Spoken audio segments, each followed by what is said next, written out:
Thank you. I am Joshua Houston. I'm General Counsel at Texas Impact, and we have spent the last week or so analyzing some of the modifications to the Austin Energy proposal.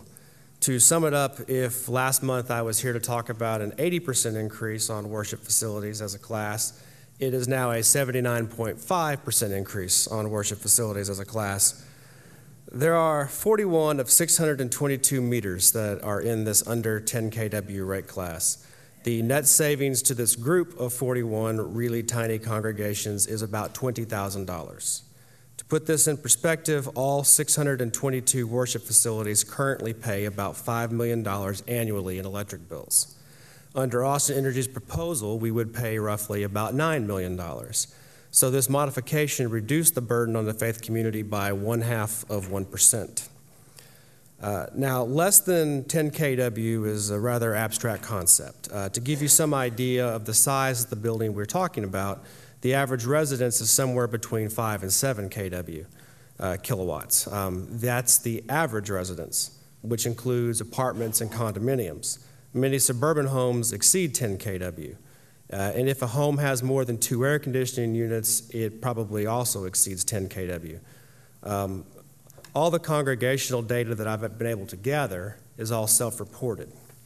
The only congregation for which I have any data that is under 10 kW is actually a congregation that has multiple meters, and that is Parker Lane United Methodist Church, in which their under 10 kW meter is on a tiny building that they use both as a thrift store and as a restroom for on-duty Austin police officers.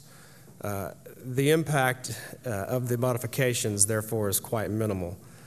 To give you some idea of those who would be left out of the Austin Energy modifications, Highland Park Baptist Church off of Balcones has an old parsonage that they let the Foundation for the Homeless use as office space, and so Highland Park pays their bills. They fall under Highland Park under their billing. It is literally a 1960s style house, but if this plan were to go into effect, this average house would fall into the medium commercial class and be assessed demand charges because it is larger than 10 kW and is classified as a church. St. Christopher's Episcopal, which I mentioned last month with a 129% increase. If you pull it up on satellite imagery on Google Maps, it is smaller than the neighboring townhomes classified as residential. St. Christopher's has maybe 125 members on a good Sunday and is in the medium commercial class. So we are not talking about large megachurches here, but we're talking about buildings that are smaller than Michael Dell's house. But they are still too large for Austin Energy's modifications. And just to be, so everyone is clear with regard to the time of use rates, this is not actually a modification to their original plan. This has always been part of Austin Energy's proposal going all the way back to August. And if you read that 600-page proposal, it clearly states that these rates were meant to be an experimental pilot program. And frankly, I don't want my clients to be one of Austin Energy's science experiments. Texas Impact would need to see 3 things in order to support any rate plan. First, the plan needs to be fair. It cannot sock any customer class with an 80% increase, especially one that is a vital part of our city's social safety net. That's just simply not good policy.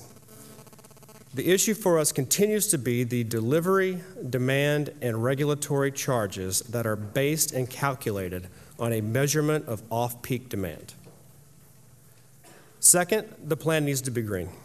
We've supported a funding mechanism for energy efficiency and solar, but with one condition.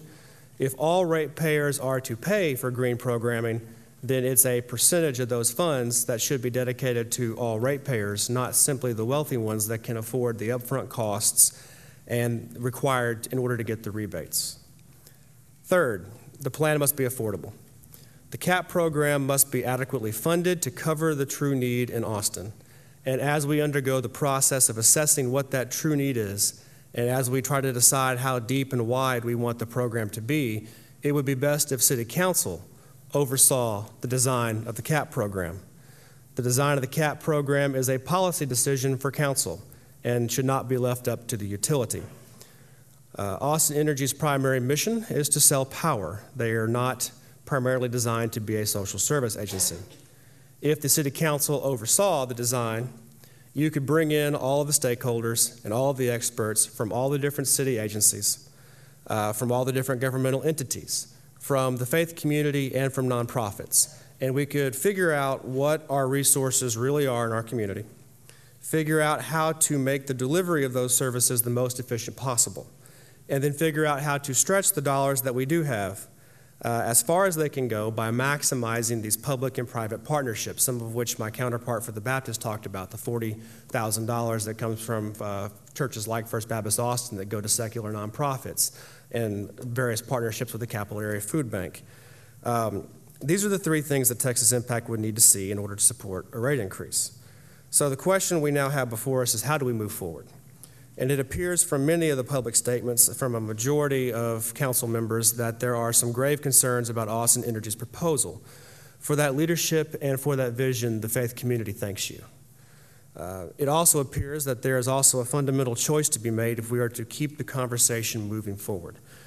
We either, one, modify the proposal, or two, pass a temporary across-the-board increase in order to get Austin Energy back into the black and start over. We are open to either approach. If council decides to modify the proposal, then the Spellman Plan is a great starting point. It fixes the house of worship issue by applying demand meter readings to the delivery, demand, and regulatory charges only on weekdays. I have heard concern over a potential First Amendment issue, creating a rate class for churches. I have researched this, and let me assure you that legally this is a non-issue. The law is that a governmental action can neither favor nor inhibit religion. It calls for neutrality. To address this concern, the Public Utility Commission has approved the following criteria in the El Paso electric rate case. They say that the rate must be available to all charitable and off-peak customers.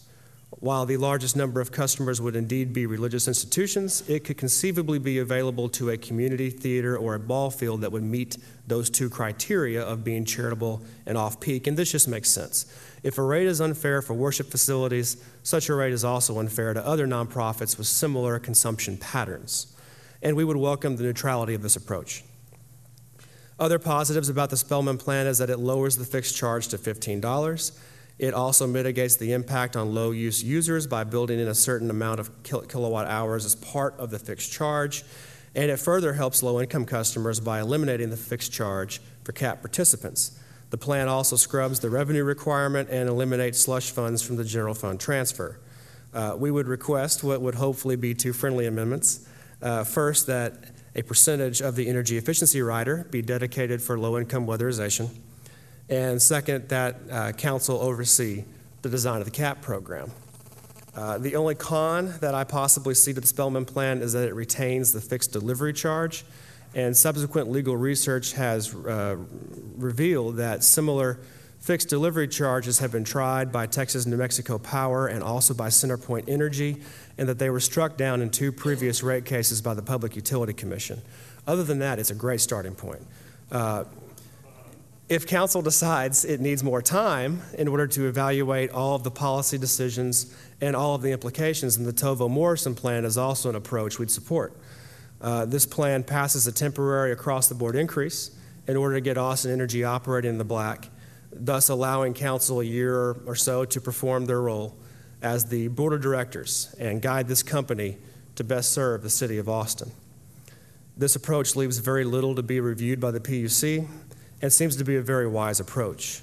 I think my only heartburn with this approach is if we are going to string this out for another year, I would urge council to instruct Austin Energy to do some analysis and release their data for third-party verification. Throughout this process, Texas Impact has made repeated requests to run numbers on the impact to houses of worship. They have been repeatedly declined. And when we have requested the necessary data to do it ourselves, they have worked with the city attorney's office to fight the open records request with the attorney general. Texas Impact cannot support any plan until we know 100% for sure exactly what it is, what it's going to do to both the congregations and the low-income ratepayers that we represent.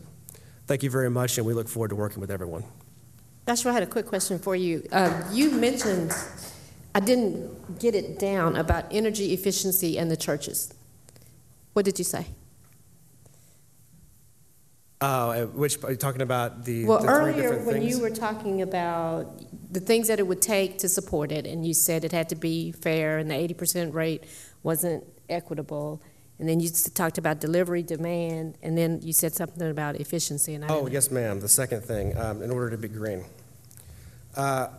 We've basically supported the funding mechanism. That is a rider. It's a line item in the proposal. It's part of the, forgive me, it's late and my mind is slipping. It is part of the, it's in there with the CAP charge that goes to fund the CAP program as well. I can't remember, community benefit charge or something like that. It's a line item for energy efficiency and would fund solar rebates, and we've supported it with the one condition that if all ratepayers are going to be paying for green programming, then a percentage of those funds that's part of that energy efficiency line item be dedicated to all ratepayers. In other words, low-income people. We want to be sure that low-income people are not simply subsidizing solar on wealthy people's homes because they're the only ones able to afford the rebates. Now, we like solar, but we just want to be sure that we also have low-income weatherization to help low-income people on their utility bills as a long-term strategy, in addition to the short-term strategy of, one-time customer billing assistance that the CAP program would provide. Okay, well, as you know, I'm going to host a meeting with several of the churches in Texas Impact to kind of hone in with the community dialogue on these issues, and we'll, of course, have Councilmember Spellman's plan, and that meeting is posted, and so I anticipate that other council members will be there, and so we'll delve into that earlier. I just wanted to make sure I had it down to talk about later. Oh, well, thank you. I haven't talked to my executive director about all that, but... She said yes. Oh, okay. Well, sometimes messages don't always get passed down, so thank you very much. Mayor?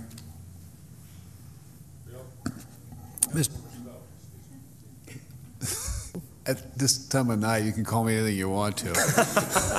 Lucky I remembered your name. Yeah, exactly. Thank you. Mr. Houston, well, we may as well be formal.